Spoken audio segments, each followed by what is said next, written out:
masih seputar pasutri, pasangan suami istri, di mana memang sampai akhir itu masalah itu selalu ada. Karena memang besarnya masalah itu juga nanti akan menjadi besarnya pahala yang kita dapatkan. Maka kita tidak bisa menghindari masalah, tetapi yang paling penting bagaimana kita bisa menyelesaikannya. Untuk itu ada pertanyaan-pertanyaan, mudah-mudahan ini juga berkorelasi atau kita mengambil faedah dan manfaat dari pertanyaan-pertanyaan yang ada. Langsung ke pertanyaan berikutnya. Ustadz, saya seorang istri yang berkeinginan memperbaiki diri seiring saya bertambah usia.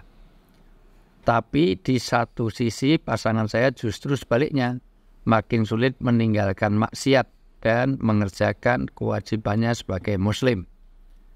Hati saya tidak tenang dan takut proses hijrah saya semakin sulit. Pertanyaannya, bagaimana sikap saya seharusnya kepada suami? Apakah saya harus tetap patuh padanya atau bolehkah saya meminta berpisah? Tentu ini ada beberapa masalah. Apakah alasan-alasan kebolehan berpisah dan apakah ketaatan seorang istri pada suami tetap dilakukan walaupun suami tetap berbuat maksiat? Dan solusinya bagaimana? Silahkan Ustaz. Siapa dulu? Oh, silahkan. Seorang istri kepada suami dalam Islam disebut dengan khulu'. Dan khulu' itu kalau memang ada sebab-sebab syar'inya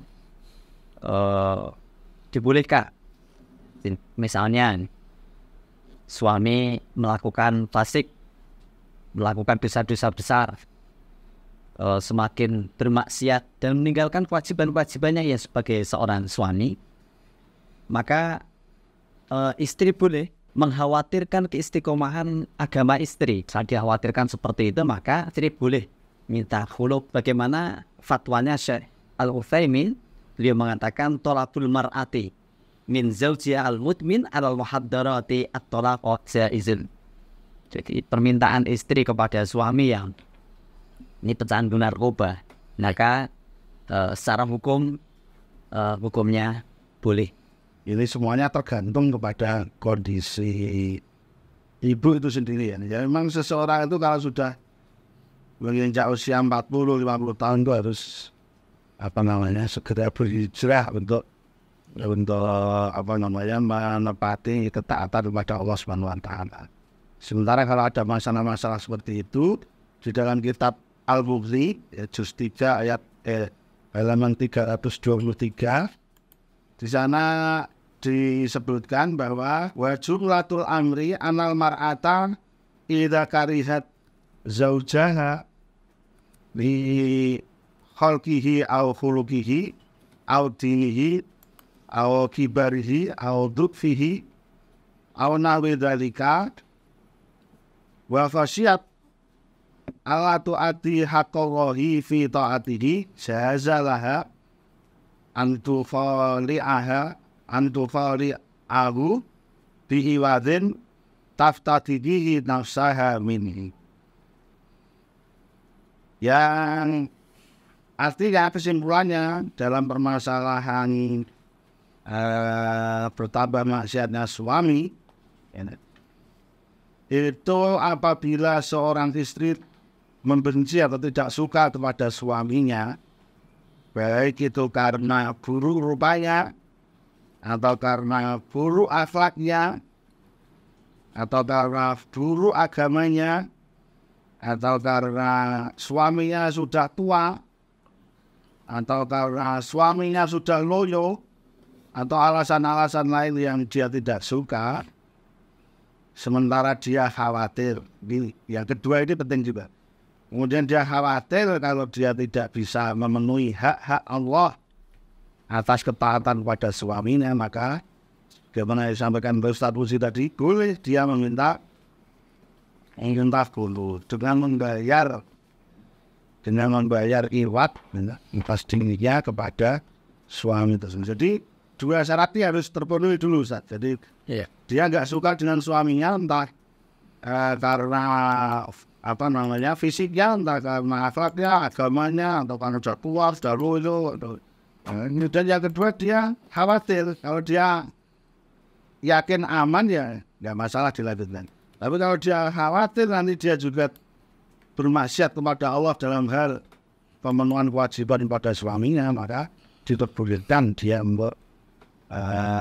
khulu dengan membayar tebusan tertentu kepada suami. Soalnya ada beberapa catatan juga sih kalau mau kita memberikan learning point dari pertanyaan ini. Artinya usia tua untuk segera hijrah ini karena usia 40 itu di dalam hadisnya kalau 40 tahun ke atas tidak menjadi lebih baik, kemaksiatannya dikurangi, maka sulit diharapkan keselamatan. Dalam surat Al-Ahqaf ayat 15 sampai disebut 40.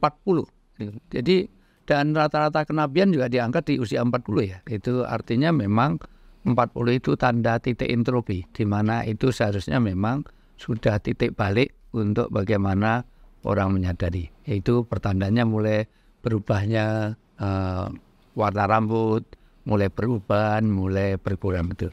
Satu sisi. Tapi sisi lain kalau memang tadi alasan salah satunya adalah berdasarkan Syekh Utsaimin tadi tidak berjalannya satu keberagamaan dari seorang pasangan itu. Tapi bagaimana kalau memang dia masih bisa melakukan ketaatan walaupun suaminya maksiat, tapi dia pasti bisa melakukan dia bersabar, bagaimana dengan posisi seperti ini? Apakah ya silakan sedikit. Di dalam hadis Rasulullah SAW, kullukum ra'in wa kullukum mas'ulun an ra'iyati, wa zawjun ra'in ala ahli baitiha, wa zawjatun ra'iyatun ala ahli baitiha, wa ala auladiha.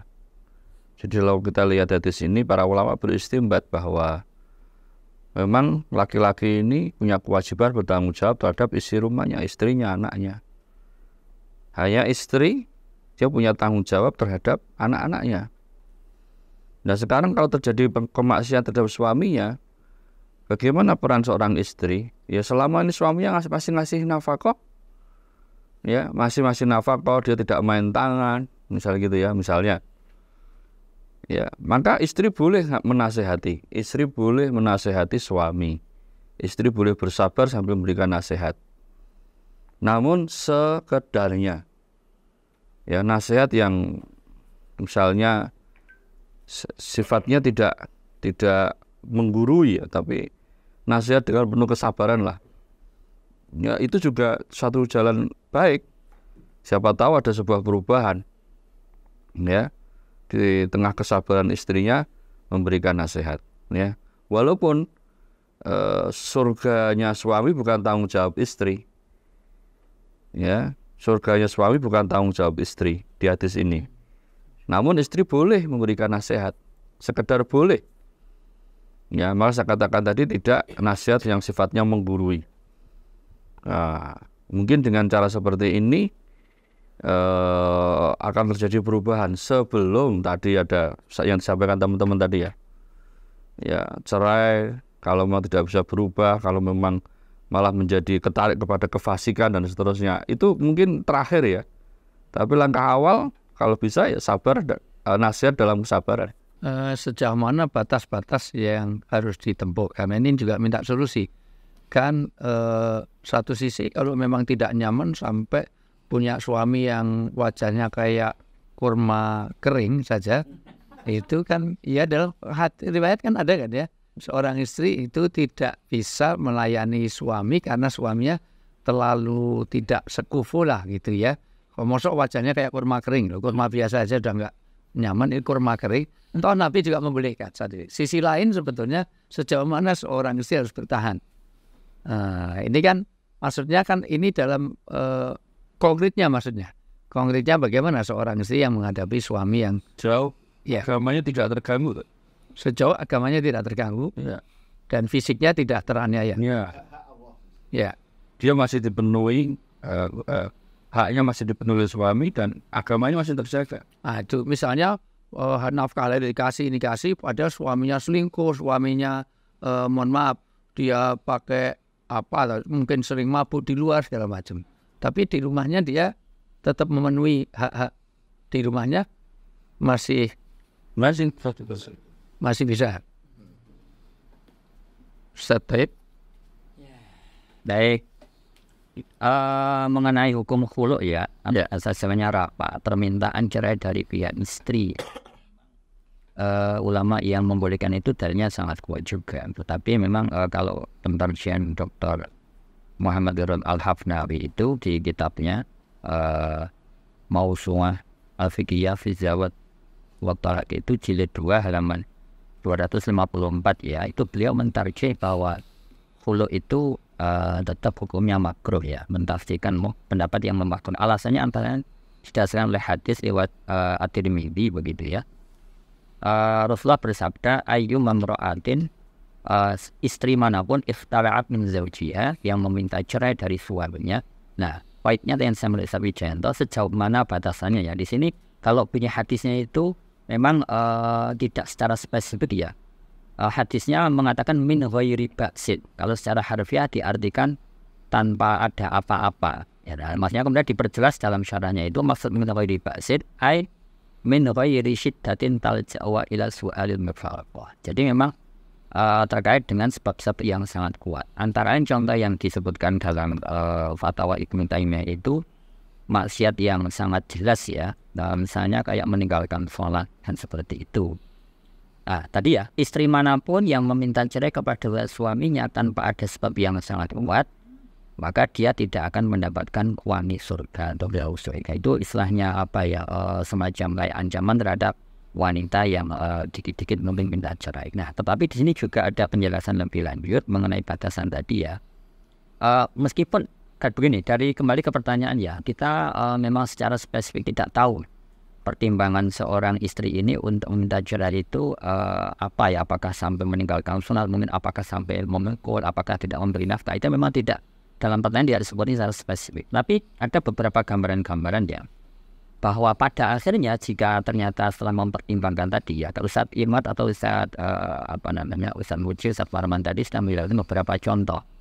Bahkan kalau misalnya tidak senang karena secara fisiknya, bahkan mungkin terganggu ibadahnya, pada akhirnya itu kalau menurut fikih sunnah itu ya, Said Sabiq jilid 2 halaman 442 itu tetap mempertimbangkan kata kuncinya ada taromi. Wal fulu al-fulu yafunu bi taradoi zaujain. Jadi kata kuncinya adalah proses cerai itu meskipun yang mengajukan adalah istri dan meskipun itu boleh, tetap harus saling ridho antara kedua belah pihak. Nah, di sini lagi ada kitab Al-Mufassal fi Ahkamil Usrah karya Dr. Abdul Karim Zaidan ya, jilid 8 halaman 124-125.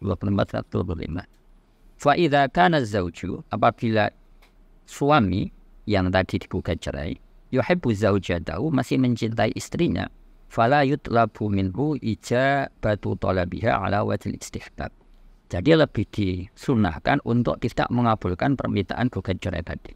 Wa inna ma yustahabbu min zaujah, sangat dianjurkan bagi istri antasbiru ala zawjiha, untuk bersabar terhadap kelakuan suaminya tadi, wa tardha bil mafhum ma'abu wa la tatlubu al khula'. Nah, baru kemudian fa illam tardha bis sabri, jadi kalau tidak bisa sabar, tidak bisa menasihati, kemudian tidak juga bisa menjalani kehidupan dengan sakinah mawaddah warahmah, wal maqam tidak bisa tinggal dengan sang suami, falaha al-haqqu fi talabil mukhala'ah min tarizqiyah. Jadi kalau tadi disampaikan Ustaz Wijayanto, batasannya tadi ya, contoh yang saya dapatkan dari beberapa referensi, tentu tidak membatasi ya, hanya kebetulan yang saya dapat seperti itu. Kalau dari Ibnu Taimiyah dalam fatwa itu adalah misalnya contoh-contoh pelanggaran maksiat yang sangat besar. Dari kabair tadi Ustaz Sigir menyampaikan, yang misalnya meninggalkan sholat tadi. Tapi kalau misalnya masih sebatas kayak tadi ya, perangai atau apa, itu kayaknya kita bagi si penanya perlu mempertimbangkan hadis lewat Imam At-Tirmidzi tadi ya. Jangan sampai kemudian karena like and dislike misalnya seperti itu menggugat cerai sehingga naudzubillah tidak bisa mencoba selama iman sholat. Jadi kesimpulannya jangan terlalu mudah menggugat cerai. Tapi pada akhirnya kalau misalnya harus terjadi perceraian, koidnya seperti saya sabik arodi saling beribadah. Ada dua kasus tadi ini, mohon maaf, ada dua kasus yang kalau ini kasusnya adalah satu tadi jelas suaminya maksiat dan tidak memenuhi kewajiban sebagai muslim. Nah, dia bukan sebagai kepala keluarga. Kalau dalam pertanyaan letter luck-nya ini ya, dan Muslim mungkin dia meninggalkan sholatnya dia itu dan dia maksiat. Sisi lain maksiatnya itu kalau dia melakukan kemaksiatan yang mohon maaf, ini kasus lain tapi bersinergi dengan ini, dengan pertanyaannya ini, suaminya itu ternyata ACDC. Ya, Dia mencintai sesama jenis. Jadi dia juga punya pasangan lain jenis, tapi juga dia berselingkuh dengan sejenis. Dalam konteks seperti itu sudah dalam batas, karena ini istri takut. Kalau saya minta cerai nanti jangan-jangan saya tidak masuk mencium baunya surga. Nah, betul. Ya. Kami juga tadi Ustaz Sigit menyampaikan juga masalah kewajiban istri ya. Ya. Ini juga disampaikan di fatwa itu, tetap istri pada fase atau langkah pertamanya tetap berkewajiban untuk minta dzikri zaujatihi, yakni mengingatkan, menasehati. Nah, baru kemudian jika kemudian sang suami musirran ala tarkis shalah. Jadi kalau sang suami ini kemudian tetap bersikeras untuk meninggalkan salat dalam pengertian meninggalkan syariat, fa inna fi hadhil halati, maka dalam kondisi semacam ini bahkan di sini secara tegas yajibu ala zauja an tatluba min az-zawaj bil ba'a. Jadi boleh, bahkan wajib kalau di redaksinya wajib mengajukan penggugatan cerai. Jadi memang tetap ada langkah yang pertama menasehati lisan. Jadi meskipun pada endingnya tetap memperbolehkan rapa atau full tadi, ada langkah-langkah. Jadi tidak serta-merta hanya gegara mungkin tidak cocok. Ada kata kunci, pertama sabar, yang kedua menasehati, baru setelah dua itu dijalani baru menerapkan cerai. Ya. Ini nanti kalau dikembangkan karena ada hadis juga, alaika sama wa ta'ata, wajib bagimu mendengar dan taat walaupun pemimpinmu itu maksiat selama dia masih sholat. Ada kan itu hadis yang lain yang selama dia masih sholat. Jadi sholat menjadi batasan juga. Selama dia masih sholat, maka walaupun dia pendolimi, dia yang maksiat pun kita tetap harus taat. Sebatas mana seseorang harus mempertahankan rumah tangganya, kalau memang masih berjalannya syariat agama untuk dijalankan, maka tetap kesabaran ibu itu menjadi jalan surgawi, meninggikan derajat di surga. Dan memang kesabaran seorang istri itu jalan surgawi untuk ibu itu sendiri. Dan mudah-mudahan ini jadi pembelajaran. Baik, untuk sementara jawaban itu nanti di follow up kalau memang belum terjawab dengan tuntas, silahkan di El Kalam. Ya, silahkan semoga saja.